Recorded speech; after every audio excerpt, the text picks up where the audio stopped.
Ini kawasan kuburan. Kemudian kata sahabat ini, saya tadi malam mendengar ada orang baca Quran surah Al-Mulk sampai selesai. Ya, ada orang lain di situ, bukan hanya dia. Kan dia bangun tenda, yang lain juga bangun tenda. Ada yang baca itu pada waktu malam. Kemudian Rasulullah Shallallahu Alaihi Wasallam bersabda begini, hiya al-mani'ah al-munjiyah tunji min adzabil qabri. Quran surah Al-Mulk itu yang kamu tanyakan itu Al-Mani'ah, itu surat yang mencegah. Mencegah dari mana? Min adzabil qabri. Kalau kamu baca itu tunjihu min adzabil qabri, akan menyelamatkan kamu dari siksa kubur. Nah, kalau kita pengen selamat dari siksa kubur, perbanyak membaca Quran surah Al-Mulk. Ya, kalau di sini dibacanya waktu malam. Seandainya panjenengan sekalian mau ngafal, ya silakan baca pagi siang sekalian ngafal. Ya, waktu malam udah kerutinan, waktu siang mungkin murojaah atau belajar atau menghafal, silahkan. Maka orang yang mengamalkan Quran surah Al-Mulk, maka dia akan Allah selamatkan dari siksa kubur. Lah apa tuh siksa kubur? Orang mati itu Pak Ibu sekalian rahmatullah Allah, yang paling berat, yang paling susah, yang paling menakutkan pada saat pertama kali dia dimasukkan ke liang lahat, dia ditimbun tanah, orang semua pergi. Itu yang paling mengerikan orang mati. Dan itu yang membuat setingkat sahabat Utsman bin Affan radhiyallahu anhu sampai menangis ketika baca ayat tentang kuburan. Ketika melewati kuburan, ketika melihat kuburan, ketika membicarakan tentang kematian dan mengarah ke kuburan, Utsman bin Affan menangis. Kemudian sahabatnya bertanya, wahai Utsman, engkau adalah orang ahli surga Utsman. Bagaimana mungkin engkau takut dimasukkan ke kuburan? Ya, bagaimana mungkin orang ahli surga seperti engkau masih menangis dan takut Utsman? Utsman cuma menjawab dengan jawaban sangat singkat. Baik, kalau saya ahli surga, kita semua mendengar dari lisan baginda Rasulullah. Pertanyaan saya kepada kalian para sahabat Rasulullah dan sahabatku sekaligus, apakah pernah kalian mendengar Rasulullah menjamin aku selamat dari siksa kubur? Pertanyaannya itu, kalau saya dijamin masuk surga, selamat dari neraka, itu langsung dari lisan beliau. Tapi kalau apakah pernah dengar kalian, aku dijamin selamat dari siksa kubur? Lalu kemudian sahabat menggeleng-gelengkan kepala, kami gak pernah dengar kalau itu Utsman. Lalu yang saya sedihkan itu, setingkat Utsman masih khawatir dengan siksa kubur. Mengapa hadirin rahmatillah Allah? Ya insya Allah kalau Utsman bin Affan, ya sahabat Nabi, insya Allah Allah selamatkan. Tapi beliau pun masih khawatir. Beliau masih khawatir dengan kondisi beliau nanti kalau udah wafat. Kita tahu wafatnya Utsman bin Affan gimana? Wafatnya Utsman bin Affan, Masya Allah, pertama dibunuh oleh para pemberontak. Itu sudah sebuah kemuliaan tersendiri bagi Utsman. Yang kedua, Utsman sedang membaca Al-Quranul Karim. Ya. Yang ketiga, Utsman sedang puasa. Ya, sedang menjalankan puasa Ramadan. Bagaimana mulianya seorang Khalifah Utsman bin Affan radhiyallahu anhu? Sesuai rumus dan kaidah yang kita kenal, man ada ala syai' mata ala dzalik. Itu udah pasti, Pak. Siapa yang membiasakan melakukan sesuatu, maka matinya seperti kebiasaan dia. Jika Utsman biasa puasa, biasa baca Quran, maka wafatnya Utsman bin Affan radhiyallahu anhu dalam kondisi puasa dan baca Al-Quran. Nih panjenengan membiasakan baca Al-Mulk, wafatnya panjenengan pada saat baca Al-Mulk, ya, atau baru saja selesai baca Quran surah Al-Mulk. Iya, kebiasaan kita itu ya sudah, matinya kondisi itu. Nih udah sepuh-sepuh begini, sukanya nonton sinetron, ya matinya pas nonton sinetron. Nanti mas ditanya oleh malaikat, ibu, ya, man rabbuka, siapa Tuhanmu? Yang diingat yang terakhir dia lihat sinetron. Ya, apa toh judulnya sinetronnya? Bahaya ini ibu-ibu. Maka alhamdulillah kalau ada kumpulan komunitas baca Al-Quran, dilaporkan untuk menyemangati yang lain. Wah, si fulan kok bisa 1 juz? Padahal si fulan kesibukannya sama dengan saya. Kalau perlu dia lebih sibuk. Kenapa kok saya tidak bisa? Nah, tujuannya apa? Biar komunitas ini mempunyai kebiasaan baca Al-Quran. Nanti matinya pun mati pada saat membaca Al-Quran. Hadirin rahmatullah Allah subhanahu wa ta'ala. Kemudian selain itu apa tadi al-mani'ah, mencegah kita dan juga sebagai penyelamat kita dari siksa kubur. Di sini ada juga hadis dari Jabir, anna Nabiy sallallahu alaihi wasallam, Jabir bin Abdullah meriwayatkan sebuah hadis, kana la yanamu hatta yaqra alif lam tanzil wa tabarakalladzi biyadihil mulk. Rasulullah itu pada waktu malam beliau tidak tidur sebelum membaca beberapa surat, di antaranya surat yang paling sering beliau baca Al-Mulk. Ya secapek apapun ya, kondisi apapun beliau sempatkan setiap malam. Padahal Rasulullah loh Pak, Rasulullah udah aman jadi Pak. Nih jenengan jadi Rasul, jenengan insya Allah gak baca tuh Pak. Nah itu Pak, lah kenapa? Lah aku udah aman kok. Yaghfirulakallahu ma taqaddama min dhanbi, kan begitu. Tiap orang tanya, "Lah jenengan kok nyuruh baca Al-Mulk jenengan enggak baca?" Beda Mas, udah dijamin. Udah diampuni dosanya, masuk surga, selamat dari kuburan. Udah aman. Jadi panjenengan mawon yang baca gitu toh. Nah, akhirnya jenengan enggak ditunjuk jadi nabi, Pak, okay? Karena ya, karena begini lah, nggak cocok. Nabi Muhammad itu sudah selamat, tapi beliau semalaman. Setiap malam beliau baca Al-Mulk. Hadirin rahmatillah Allah Subhanahu wa taala. Kemudian dalam riwayat Abdullah bin Mas'ud, man qara'a tabarakalladzi biyadihil mulk kulla lailatin manahu Allahu biha min adzabil qabri wa kunna fi ahdi Rasulillah nusammihi al-mani'ah. Barang siapa yang baca Quran surah Al-Mulk, ini ucapan Abdullah bin Mas'ud, maka Allah akan lindungi dia dari siksa kubur. Dan kami pada zaman Nabi menyebut Quran surah Al-Mulk ini dengan surah Al-Mani'ah. Apa Al-Mani'ah? Surat yang akan mencegah kita terkena azab kubur. Hadirin rahmatillah Allah Subhanahu wa taala. Itulah hadis-hadis yang terkait dengan Quran surah Al-Mulk, mulai dari mendapatkan syafaatnya, akan memberikan syafaat bagi yang membaca, kemudian akan melindungi dari dari siksa kubur. Pada hakikatnya teman-teman sekalian, semua Al-Quran dari Al-Fatihah sampai An-Nas semua hebat, semua sakti. Tapi oleh Allah ada beberapa ayat ataupun surat yang Allah spesialiskan fungsinya. Padahal semua kalau kita baca tetap akan menyelamatkan kita dari siksa kubur dan siksa akhirat. Namun ada surat-surat khusus yang fadilahnya dan keutamaannya Allah sebutkan secara khusus. Ini menunjukkan keistimewaan surat ini. Hadirin Allah Subhanahu wa taala.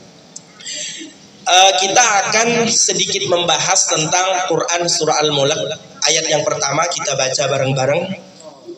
1, 2, 3. A'udzu billahi minasy syaithanir rajim.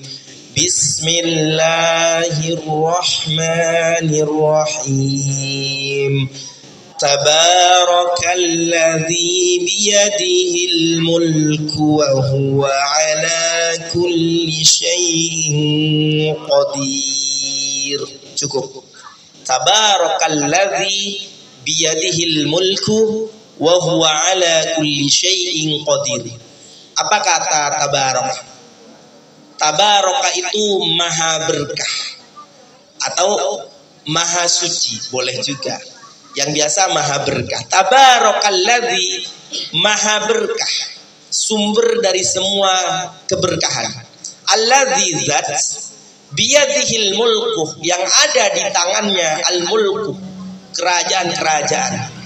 Apapun itu semua ada di atas, di bawah kendali Allah Subhanahu wa taala. Biyadihil mulk wa huwa ala kulli syai'in qadir. Dan dialah Allah terhadap segala sesuatu mampu, terhadap segala sesuatu bisa. Hadirin rahmatillah Allah Subhanahu wa taala. Allah mengawali ayat ini dengan sebutan tabarak, maha berkah Allah. Kita akan berbicara tentang keberkahan.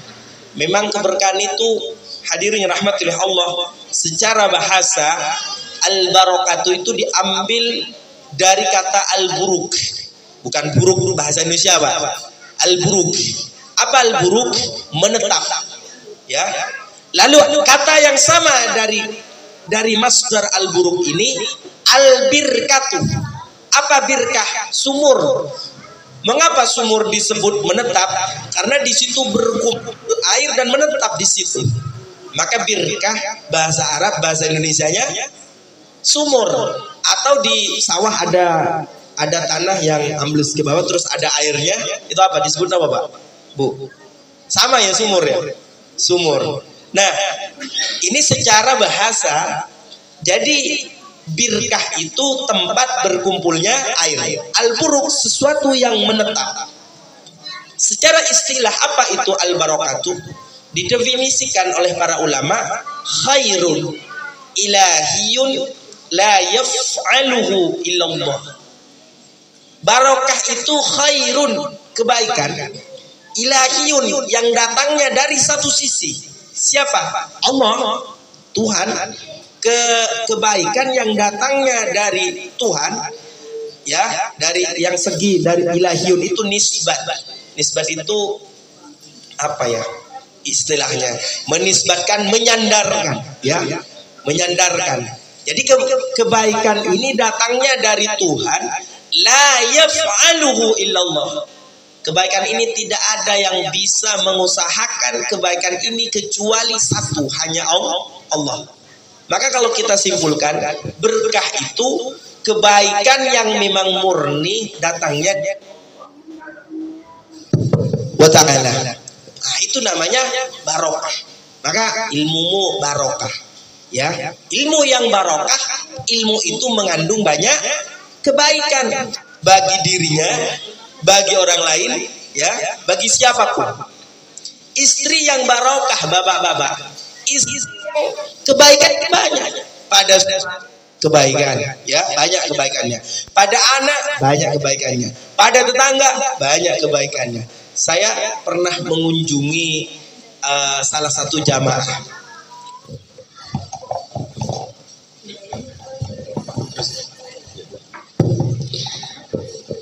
Itu masya Allah ya, semoga gak ada di sini. Pada saat kita kunjungi dengan Pak RT karena ada info mau cerai antara si suami dengan si istri, masya Allah, ternyata Pak RT-nya mendapat pemandangan yang kurang baik.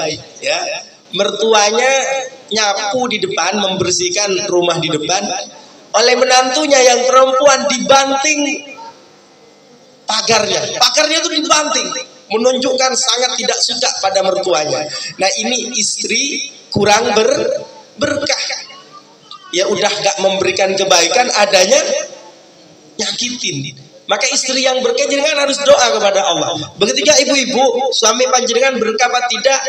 Kalau membawa banyak kebaikan pada panjenengan, keluarga, anak, itu suami yang berkah. Nah, hadirnya rahmatullah Allah Subhanahu wa ta'ala. Berkah itu Allah sebutkan dalam Quran surah Shad tentang berkah ini, kitabun anzalnahu mubarakan liyadabbaru ayati wa liyatadakkaru ulul albab.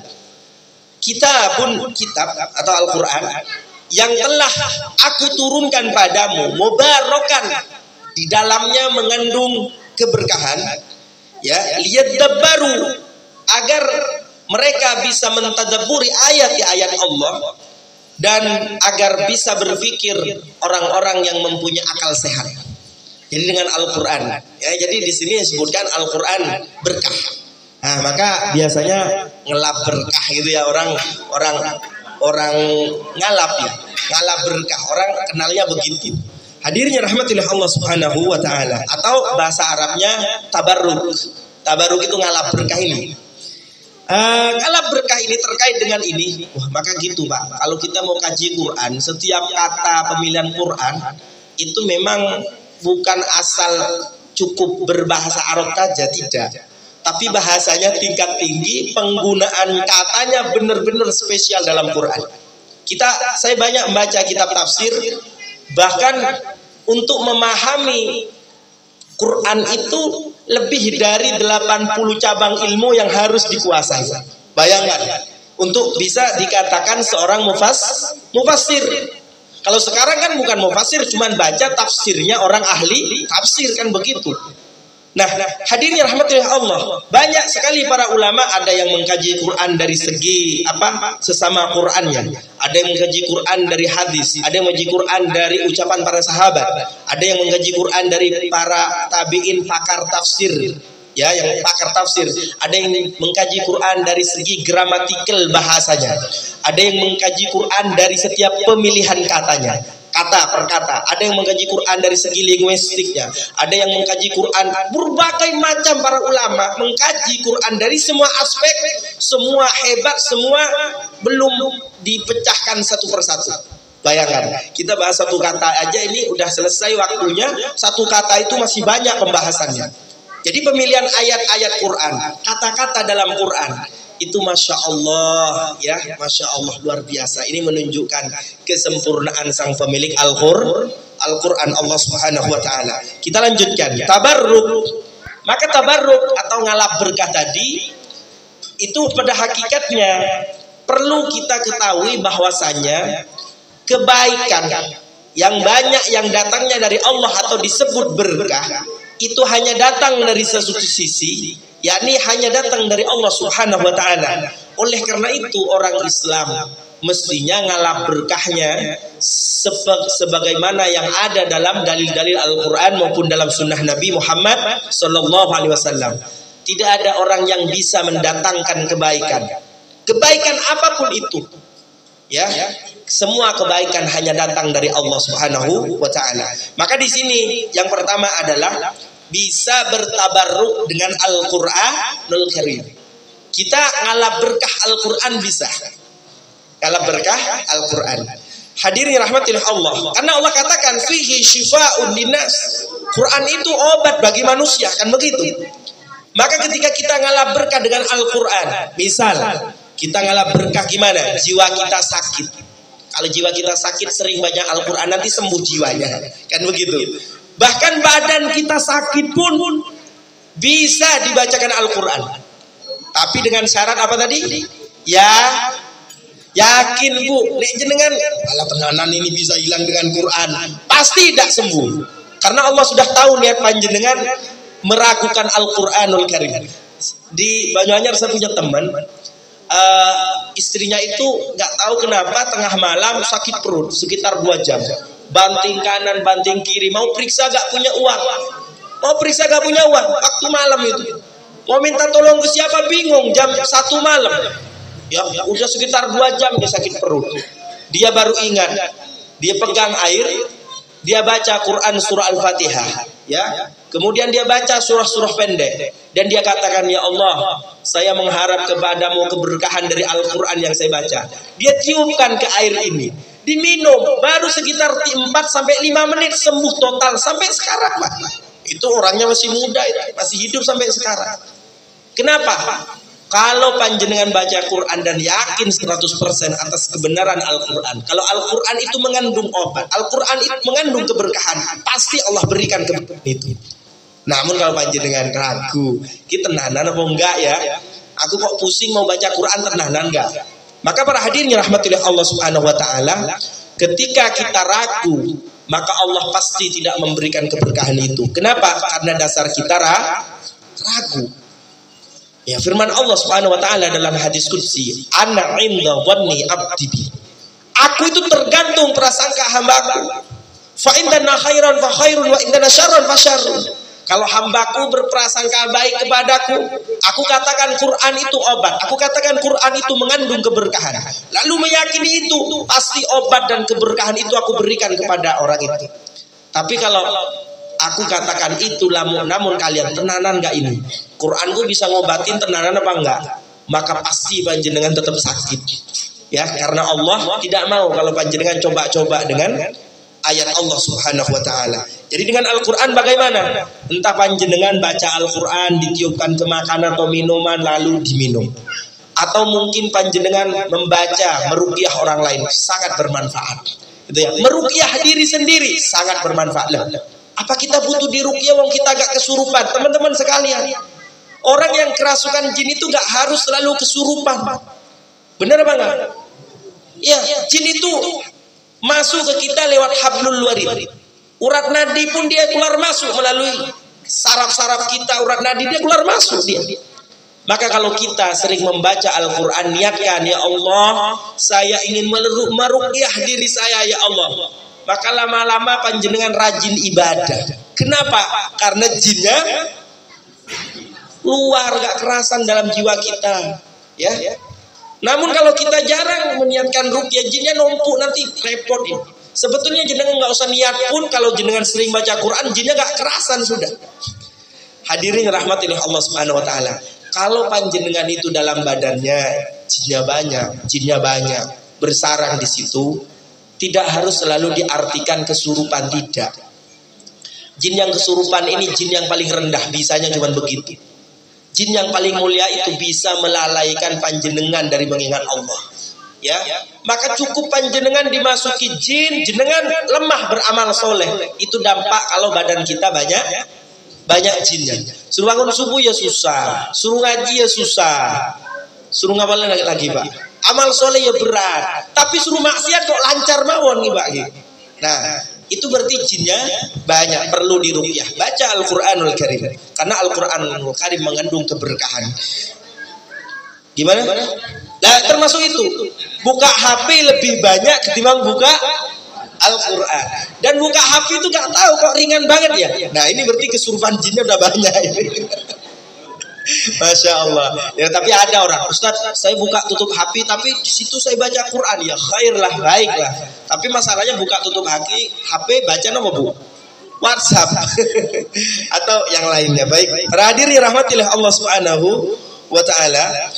Itu salah satu keberkahan yang langsung Allah katakan atau Rasulullah katakan Quran itu ada berkahnya. Jadi ngalap berkah dari Quran tadi ya memang itu dianjurkan. Terus yang kedua, ngalap berkah dari Nabi Muhammad sallallahu alaihi wasallam. Dari fisik, dari badan Nabi Muhammad, Masya Allah. Satu orang ini Masya Allah luar biasa. Semua mulai dari rohnya, jiwanya, badannya semua mengandung keberkahan. Maka para hadirin yang rahmatillah Allah Subhanahu wa taala, dalam banyak hadis pernah Rasulullah sallallahu alaihi wasallam mendatangi rumah Anas bin Malik. Kemudian Rasulullah istirahat dan tidur. Waktu tidurnya Rasulullah berkeringat. Ibunya Anas bin Malik ya menyiapkan wadah biar keringatnya Nabi Muhammad sallallahu alaihi wasallam jatuh di wadah itu. Lalu di tengah-tengah beliau tidur terbangun. Kemudian bertanya, "Wahai Ummu Anas, apa yang kamu lakukan?" "Rasulullah, engkau berkeringat. Keringat engkau itu saya wadai di sini, mau saya campur dengan apa? Mau saya campur dengan parfum saya. Karena parfum yang ada keringat engkau itu parfum yang terbaik bagi kami." Dalam satu riwayat yang lain, kami biar mendapatkan keberkahan, kami melakukan itu. Ya menadain keringat Nabi agar kami dan anak-anak kami mendapatkan keberkahan. Dalam hadis riwayat Imam Bukhari, lalu Rasulullah berkata, "Faqad asabtah." Kamu telah benar. Artinya dia ambil ngalap berkah dari keringat Nabi Muhammad sallallahu alaihi wasallam, itu benar akan membawa keberkahan bagi dia dan keluarganya. Kemudian para hadirin rahmatillah Allah Subhanahu wa taala, ngalap berkah misalnya dari rambut Nabi Muhammad sallallahu alaihi wasallam, dari fisik beliau. Ngalap berkah dari sisa air wudhu beliau. Rasulullah baru berwudhu dalam banyak riwayat. Sahabat itu udah standby, siap-siap itu nanti ya. Untuk apa? Untuk berebut sisa-sisa air wudhu yang sudah jatuh di tanah itu, Pak. Iya.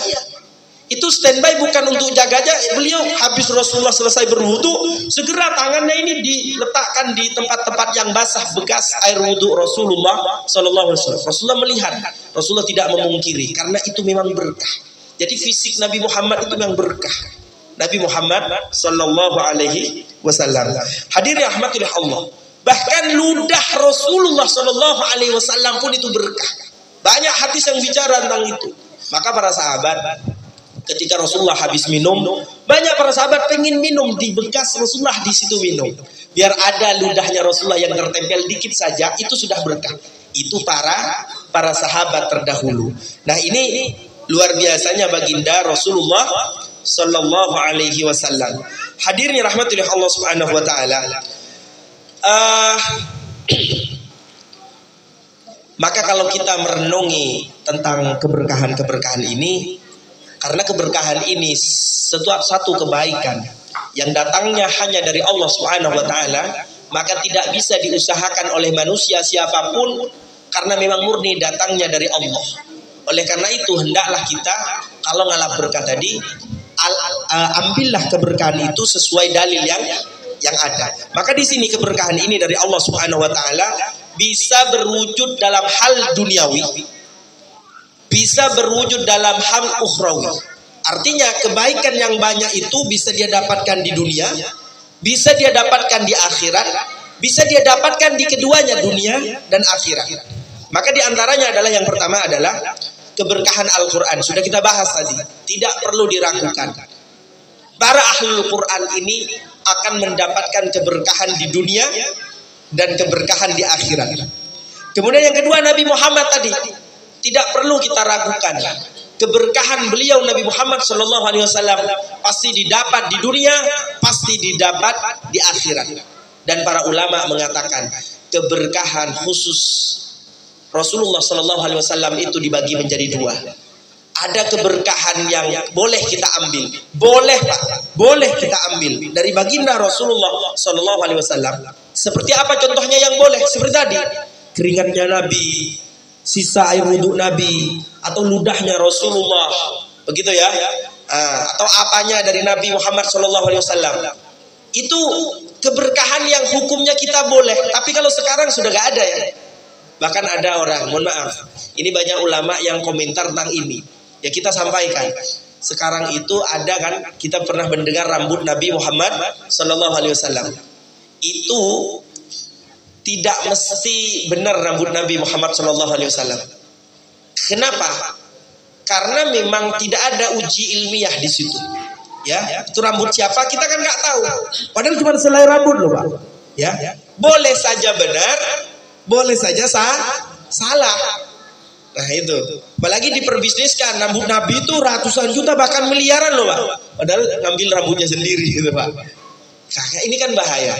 Ya, termasuk rambut Nabi yang ada di Yaman, yang ada di Saudi, yang ada di Sudan, yang ada di mana. Itu kan banyak yang para habib nyimpen rambut Nabi masing-masing gitu loh.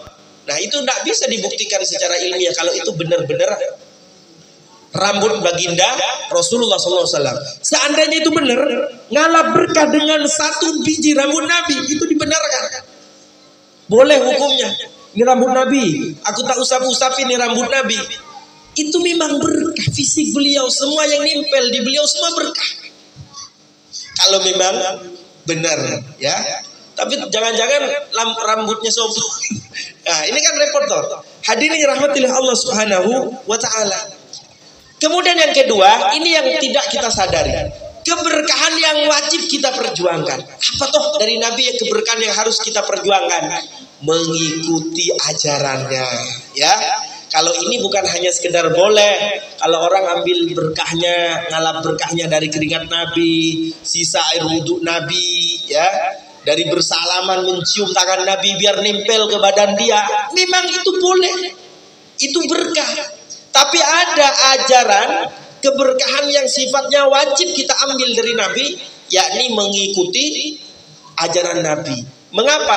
Karena keberkahan yang pertama tadi sifatnya yang boleh, tapi tidak didasari. Ambil keberkahan yang kedua itu tidak akan bermanfaat. Benar apa enggak? Abu Thalib itu sering megang-megang Nabi Muhammad SAW, sering bersentuhan dengan Nabi, namun dia tidak mengikuti ajaran Nabi, tidak berkah hidupnya, mati su'ul khatimah. Naudzubillah min dzalik. Ini yang kadang kita tidak menyadari. Kita pengennya yang mubah terus ini loh Pak. Aku pengen nyentuh mana ada yang jual keringat Nabi, aku tak beli gitu loh. Padahal itu mubah. Yang wajib mengikuti ajarannya, itu keberkahan yang wajib kita perjuangkan dalam hidup kita. Nah, itu poinnya. Kemudian ada juga keberkahan para sahabat. Keberkahan majelis orang-orang solih.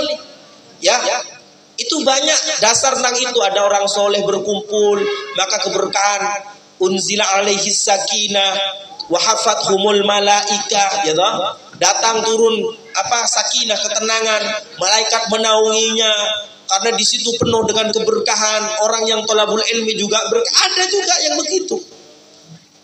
Hadirin rahmatillah Allah Subhanahu wa taala. Ada juga keberkahan bulan Ramadan.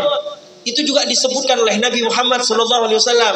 Ya, qad ja'akum syahrun mubarakun fihi. Telah datang kepada kalian syahrun, bulan mubarakun yang diberkahi. Jadi Ramadan itu berkah. Hari-hari di Ramadan berkah. Maka ini meskipun para ulama tidak menyepakati, banyak ulama yang mempunyai kajian begini. Bulan Ramadan kan bulan berkah. Oleh karena keberkahan bulan Ramadan, akhirnya amalan sunnah dilipat gandakan menjadi wajib. Sampai ke tingkatan wajib amalan sunnah. Ya, sedekah dilipat-lipat gandakan sampai berpuluh-puluh kali tidak terbatas. Maka sebagian ulama mempunyai pemandangan berdasarkan usul fikih mafhum mukhalafah dan mafhum muwafaqah, ya. Itu berarti orang yang beramal soleh pada bulan Ramadan mendapatkan fadilah yang sangat besar karena hari-harinya berkah. Bahkan yang melakukan yang sunnah dibayar dengan wajib oleh Allah. Tapi sebaliknya, jika orang melakukan maksiat pada saat bulan Ramadan, dosanya berkali-kali lipat. Banyak ulama yang mendefinisikan begitu. Artinya sebuah kemuliaan, keberkahan satu hari, harus hati-hati kalau kita bermaksiat di hari itu. Maka dosanya boleh jadi berkali-kali. Kemudian para hadirin rahmatillah Allah. Atau misalnya yang Nabi katakan dalam sahur, ya, tasaharu fa inna fis sahuri barakah. Makan sahurlah kalian, karena dalam makan sahur ada keberkahan. Dalam makan sahur ada keberkahan. Ini bisa dirasakan dunia maupun akhirat. Dunia misalnya kita makan sahur, efeknya nopo Pak? Kalau puasa tidak lapar sehingga bisa kuat, bisa aktivitas. Coba gak sahur, lemes, mau sholat aja ngantuk, bener gak Pak? Itu baru dunia, ya. Berkahannya di akhirat pasti ada. Namanya juga orang sahur, dunia akhirat. Ada juga keberkahan yang sifatnya hanya dunia saja, di akhirat saja. Seperti apa dalil yang ada? Seperti keberkahan Masjidil Haram, keberkahan Masjidil Aqsa, keberkahan Masjid Nabawi, ya, di Madinah. Keberkahan tiga masjid ini sifatnya ukhrawi, akhirat. Tidak ada panjenengan di sana lantai Masjidil Haram dengan lap, dengan gini ya gak berkah. Oh banyak Bu. Wah kayak itu aja banyak nih Pak. Nanti ada Bu di bawah sini. Kenapa? Karena Masjidil Haram, Masjidil Aqsa dan Masjid Nabawi ini berkah tempatnya, tapi secara ukhrawi, akhirat. Kalau kita sholat di situ, sholatnya berlipat-lipat ganda. Kapan dapat pahala sholatnya Bu? Sekarang apa nanti? Akhirat. Kalau kita baca Quran di situ, Qurannya beda dengan baca Quran di Indonesia. Karena sana tempatnya berkah, tapi pahalanya kapan? Akhirat. Maka ini Masjidil Haram, Masjid Nabawi dan Masjid Aqsa ini ketiganya itu keberkahan tapi sifatnya di akhirat. Kalau sifatnya di dunia bisa nampak. Kita lap begini lantainya, Ka'bahnya kita ya bersihin ini biar berkah. Berarti salah paham. Karena Masjidil Haram itu, Masjidil Aqsa dan Masjid Nabawi keberkahannya hanya sifatnya di dunia saja, di akhirat saja. Hadirin rahmatillah Allah Subhanahu wa taala. Kemudian ada keberkahan yang sifatnya di dunia saja, ada. Tapi tetap kebaikan datangnya dari Allah, tapi sifatnya di dunia. Seperti apa? Seperti orang yang berusaha, yang mencari nafkah, keluarnya pagi-pagi sekali. Semakin pagi, semakin berkah. Tapi ingat, tetap sholat subuh ya Bu ya. Wah saya tak keluar pagi jam 3 berkah, tapi gak sholat subuh, ini bahaya. Artinya habis sholat subuh segera panjenengan keluar. Semakin pagi keberkahannya semakin besar. Rasulullah bersabda, ya, di antara ini, Allahumma barik li ummati fi bukuriha.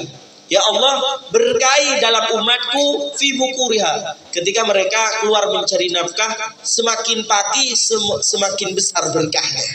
Karena didoakan oleh Nabi, orang yang berangkat sangat pagi, ya, itu Rasulullah mendoakan keberkahan baginya.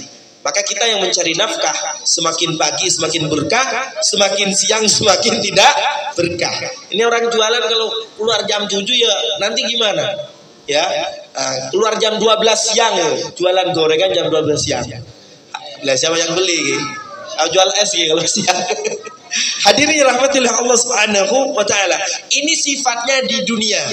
Ya, di akhirat enggak. Lah kenapa sifatnya di dunia? Kalau orang berjualan cepat laris, dapat untung di dunia, di akhirat enggak dapat apa-apa. Keberkahannya hanya sebatas di dunia. Itu salah satu contohnya. Kemudian para hadirin rahmatillah Allah, ngalap berkah di sini ada yang ngalap berkah salah sasaran. Ya, yang salah sasaran. Yang pertama di antaranya tabarruk dengan Nabi Muhammad SAW setelah wafatnya baginda, setelah wafatnya Rasulullah. Ya, tabarruk dengan cara gimana? Mendatangi kota Madinah, kuburan Nabi, diusap-usap nisannya, diambil debunya. Nah, ini bahaya nih kalau misalnya oleh pemerintah Saudi tidak dipagar begitu, bahaya, bisa habis nih tanah kuburan Rasulullah. Ya, apa enggak? Orang Indonesia kan banyak yang haji dan umroh, ngantongin sekantong yentek sehari tuh, Pak. Ya toh? Ini malah kurang ajar sama nabinya. Nabinya dikubur kok malah digali. Alhamdulillahnya sana dipegang oleh Saudi, dipagarin. Biar apa tujuannya? Ya, para ulama Saudi itu kok nyuruh pemerintah agar makam Nabi dipagar. Ya, tidak boleh langsung bersentuhan langsung. Kenapa? Orang sana khawatir umat Islam seluruh dunia masih saja mencari berkah dari tanah atau batu nisan Rasulullah Shallallahu Alaihi Wasallam. Kenapa? Karena ini memang sudah bukan jalurnya, Pak. Ketika Rasulullah masih hidup, ada air wudhunya sisanya, oke lah. Rasulullah masih hidup, ada keringatnya, iya. Tapi kalau tanah kuburannya itu apa hubungannya dengan baginda? Padahal itu banyak. Ya, kalau tentara di sana yang jaga kuburan lengah sedikit, dimasukkan tangannya pakai surban, dipukulkan surbannya biar mengenai kuburan Nabi, terus disapu-sapin gini. Katanya ngopo kok melakukan itu? Nyari berkah.